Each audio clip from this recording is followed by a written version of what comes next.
अध्यक्ष कावेरी चटर्जी और भारतीय जनता पार्टी के लोकप्रिय प्रत्याशी श्री बानेश्वर महतो जी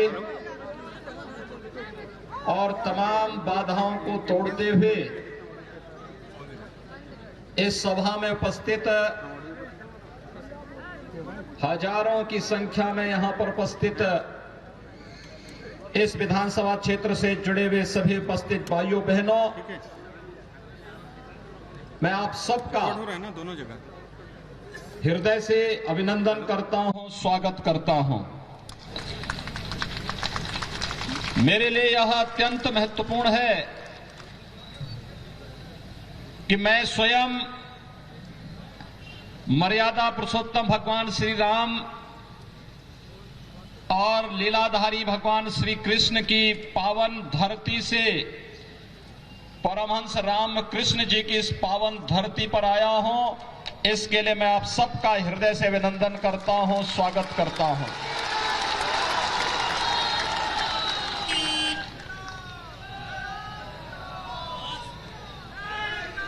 बंगाल की धरती सदैव से भारत के अंदर परिवर्तन की धरती रही है। देश को एक नई दिशा देने वाली धरती रही है। भारत के सांस्कृतिक राष्ट्रवाद की धरती रही है। इसी धरती ने रामकृष्ण परमहंस को देश को दिया, दुनिया को दिया। स्वामी विवेकानंद को इस धरती ने दिया। गुरुदेव रविंद्रनाथ टैगोर को इस धरती ने दिया। और देश के अंदर देश की आजादी को अपनी क्रांति के ज्वार से एक नई ऊंचाई तक पहुंचाने वाले देश के स्वाधीनता आंदोलन के हीरो नेताजी सुभाष चंद्र बोस भी तो इसी धरती ने देश को दिया था।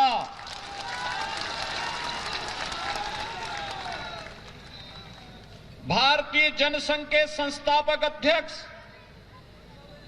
डॉक्टर श्यामा प्रसाद मुखर्जी भी बंगाल की ही धरती में पैदा हुए थे। भाइयों बहनों, महान वैज्ञानिक जगदीश चंद्र बसु की धरती भी बंगाल ही है। और भारत के अंदर अनेक आध्यात्मिक और सांस्कृतिक आंदोलन की गवाह बनी ये बंगाल की धरती। ये वही धरती है जिसने भारत को राष्ट्रगान जन गण मन भी दिया और जिस धरती ने वंदे मातरम का अमर गीत भी भारत को दे करके एक राष्ट्र गीत भी भारत की धरती को समर्पित किया। और इसलिए मैं बंगाल की धरती को कोटि कोटि नमन करता हूं। भाइयों बहनों, मैं आपके उत्साह का अभिनंदन करता हूं और मैं आपकी पीड़ा को भी जानता हूं। लेकिन ये पीड़ा ज्यादा दिन तक अब नहीं रहने वाली है। इसी का समाधान करने के लिए भारतीय जनता पार्टी आपके पास आई है और आपसे कहने के लिए आई है। मैं जब मंच पर आया तो मुझे 3 शहीद परिवार भारतीय जनता पार्टी के जो कार्यकर्ता जिन्हें टीएमसी के परिवारों ने जिनकी हत्या कर दी थी, निर्मम हत्या कर दी थी, वे 3 परिवार इस मंच पर मेरे साथ यहां पर आए थे। उन्होंने मुझसे अपना परिचय दिया। मुझे देख करके यहां की टीएमसी की सरकार की गुंडागिर्दी और उनके अमानवीय कृत्यों पर देख करके क्षोभ हो रहा था। और तब मुझे लग रहा था कि अब इनके बहुत लंबे समय तक इनकी गुंडागिर्दी और इनकी अराजकता अब नहीं चल पाएगी। मात्र 45 दिन बाकी हैं। 2 मई के बाद टीएमसी की सरकार की विदाई सुनिश्चित है।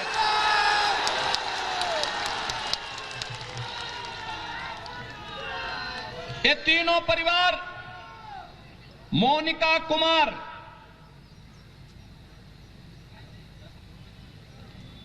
हरिराम महतो और कमीली टुडू, ये तीनों भारतीय जनता पार्टी के उन कार्यकर्ताओं के परिवार से हैं जो लोग शहीद हुए हैं। यहां की अराजकता के खिलाफ लड़ते लड़ते जिन्होंने शहादत पाई है, भारतीय जनता पार्टी के उन कार्यकर्ताओं के परिवारों से हैं।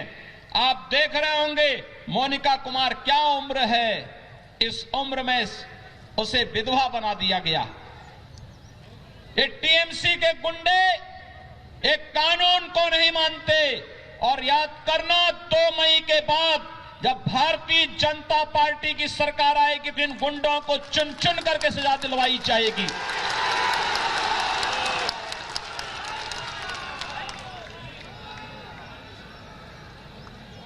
श्रीमती कमीली टुडू को देखो, इस उम्र में भी उसके साथ, और श्री हरिराम महतो जिनके परिवार के सदस्य की हत्या इसलिए कर दी थी क्योंकि वो चाहते थे कि यहां पर बंगाल के अंदर बंगाल के गरीबों को भी शासन की सुविधा का लाभ मिलना चाहिए, और ये कार्य भारतीय जनता पार्टी कर सकती है, इसलिए टीएमसी के गुंडों ने उनकी निर्मम हत्या कर दी थी। भाइयों बहनों, यह अराजकता बहुत दिनों तक नहीं चलेगी, और इसीलिए आज आप सबका आह्वान करने के लिए मैं आया हूं। याद करिए 2019 में भी मैं यहां आया था, और पुरुलिया में तब मेरे कार्यक्रम को यहां की मुख्यमंत्री ने उस पर पाबंदी लगा दी थी, मेरा हेलीकॉप्टर नहीं उतरने दिया था। और तब मैंने झारखंड में हेलीकॉप्टर उतार करके 35 किलोमीटर सड़क मार्ग से मैं यहां आया था, और तब भी मैंने आपके उत्साह को देखा था, और उस उत्साह के लिए आपका अभिनंदन करने के लिए आज मैं यहां पर आया हूं। जब बंगाल में चुनाव प्रचार का शुभारंभ करना था तो मैंने कहा पुरुलिया से ही करूंगा।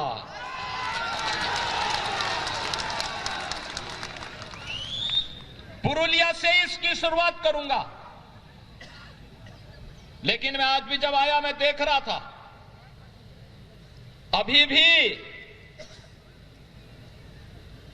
सत्ता का दुरुपयोग रुक नहीं रहा है। मैं देख रहा था जगह जगह से, हेलीकॉप्टर से मैं देख रहा था जगह जगह भारतीय जनता पार्टी के कार्यकर्ताओं को और जनता जनार्दन को इस सभा में आने से रोका जा रहा था।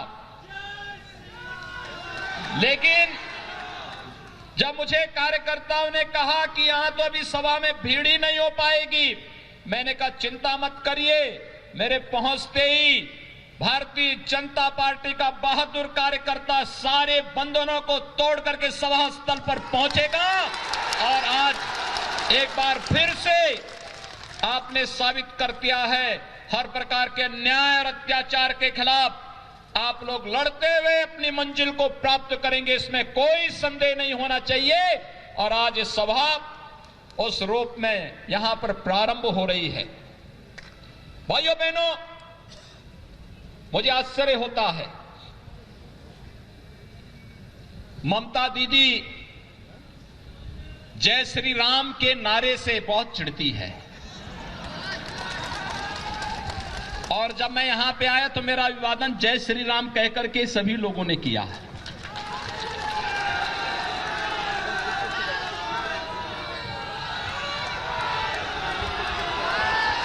मुझे आश्चर्य होता है।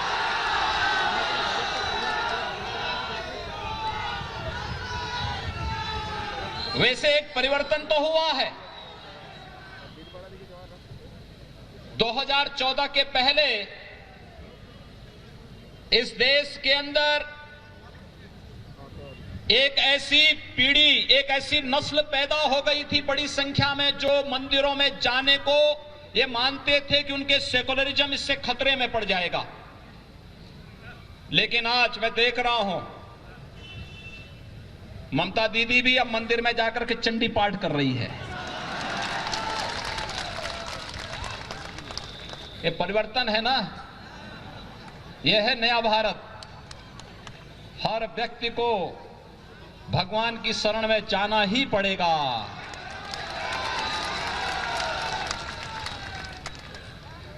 वैसे कांग्रेस के नेता राहुल जी भी चुनाव के समय मंदिर मंदिर जाते हैं और एक जगह तो मंदिर में ऐसे बैठ गए कि उनको पुजारी को टोकना पड़ा। कह रहे ये मंदिर है, आसन ठीक ढंग से बैठिए। वो ऐसे बैठ रहे थे जैसे कोई नमाज पढ़ने के लिए बैठता है। तो पुजारी को समझाना पड़ा, कहा भाई ये मंदिर है, पवित्र स्थान है और यहां की पवित्रता और यहां की मर्यादा का ख्याल रखो। लेकिन कम से कम सबका साथ सबके विकास के मोदी जी के मंत्र ने गरीबों को मकान भी दिया, विद्युत कनेक्शन भी दिया, स्वास्थ्य की सुविधा भी दी, किसानों को किसान सम्मान निधि भी देश के अंदर दिया और सभी लोगों को आपकी आस्था का सम्मान करने के लिए भी मजबूर कर दिया है कि आज कोई चंडी का पाठ कर रहा है, कोई मंदिरों में जाकर के दर्शन करने के लिए मजबूर हो रहा है। ये सबसे बड़ी वैचारिक विजय हम सबकी है।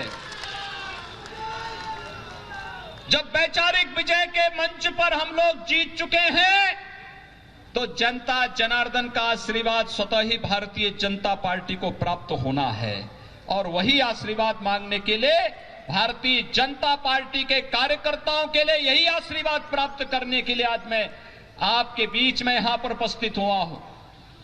भाइयों बहनों, बंगाल आजादी के समय ये मान्यता थी कि बंगाल विकास की धुरी बनेगा, लेकिन दुर्भाग्य से कांग्रेस ने, फिर कम्युनिस्टों ने और फिर पिछले 15 वर्षों में टीएमसी ने बंगाल को खोखला बना दिया। बंगाल में गरीबी की दर बढ़ती गई, बेरोजगारी की दर बढ़ती गई। यहां पर पार्टी विशेष के कार्यकर्ताओं की गुंडागर्दी ने अव्यवस्था और अराजकता का एक तांडव किया। आज आप देख रहे होंगे उत्तर प्रदेश में हम लोगों ने 4 वर्ष से भारतीय जनता पार्टी की सरकार उत्तर प्रदेश में है। 40 लाख गरीबों को प्रधानमंत्री आवास मिला है। 1 करोड़ 38 लाख परिवारों को विद्युत के निःशुल्क कनेक्शन मिले हैं। 1 करोड़ 56 लाख परिवारों को रसोई गैस के निःशुल्क कनेक्शन उपलब्ध हुए हैं। और यही नहीं, 6 करोड़ की आबादी को आयुष्मान भारत का 5 लाख रुपए का सालाना स्वास्थ्य बीमा का कवर मिला है और 2 करोड़ 42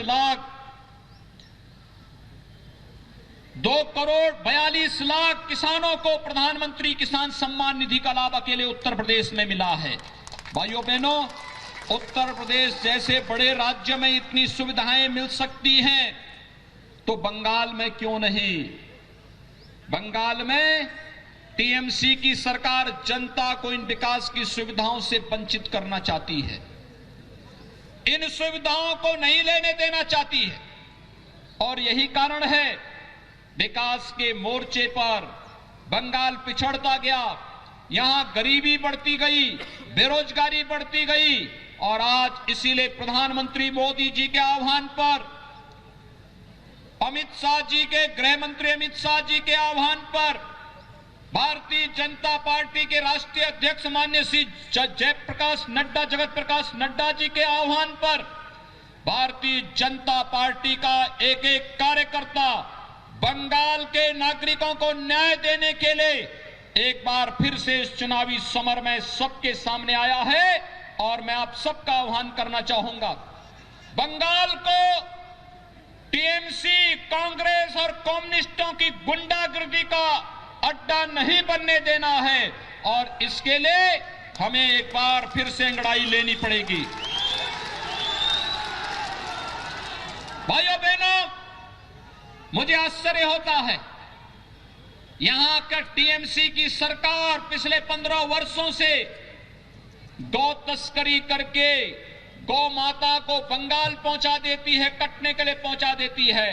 उत्तर प्रदेश में हम गौ तस्करी भी नहीं होने देते और गाय को कटने भी नहीं देते हैं।